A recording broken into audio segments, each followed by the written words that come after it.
नमस्कार, सानिकाच किचनमध्ये तुमचं स्वागत आहे. आज आपण उन्हाळा विशेष थंडगार मठ्ठा कसा बनवायचा ते बघणार आहोत.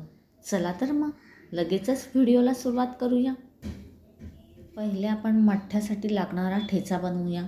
इथे मी 1 चमचा भाजलेलं जिरं घेतलं, ते या खलबत्त्यामध्ये घातलं. आता हे जिरं आपल्याला खलबत्त्यामध्ये चांगलं कुटून घ्यायचं आहे, म्हणजे त्याची चांगली बारीक पावडर करून घ्यायची आहे. हे बघा, जिरं मस्त आपलं बारीक करून झालं आहे, दाखवते. अशी ह्याची पावडर करून घ्यायची.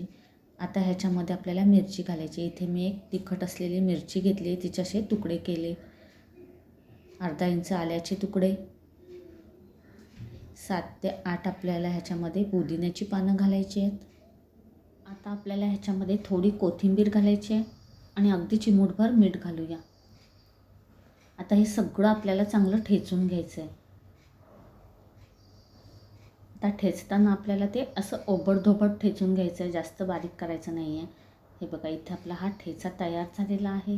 एका डिशमध्ये काढून घेऊया. मठ्ठा बनवण्यासाठी इथे मी 1 छोटं मडकं घेतलं आहे. त्याच्यामध्ये आपल्याला 1 वाटी दही घालायचं आहे, तयार केलेला ठेचा घालायचा आहे, 1 चमचा साखर घालायची आहे, थोडंसं साधं मीठ घालूया आणि 1 चमचा आपल्याला ह्याच्यामध्ये काळं मीठ घालायचं आहे. हे काळं मीठ मठ्ठ्यामध्ये नक्की घाला, कारण ह्याने मठ्ठा चांगला चविष्ट होतो. आता हे सगळं आपल्याला चांगलं एकजीव करून घ्यायचं आहे.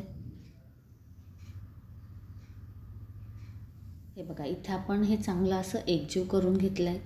आता ज्या वाटीने आपण दही घेतलं त्याच वाटीने आपल्याला ह्याच्यामध्ये 4 वाटी पाणी घालायचं आहे. हे बघा, 4 वाटी ह्याच्यामध्ये पाणी घातलं. आता परत आपल्याला हे रवीने चांगलं घुसळून घ्यायचं आहे.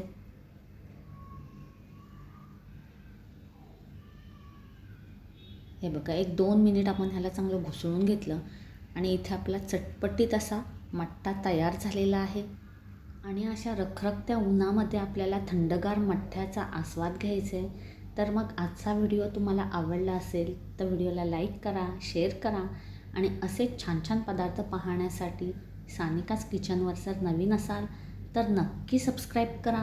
भेटूया अशाच एका वेगळ्या व्हिडिओमध्ये. तोपर्यंत धन्यवाद.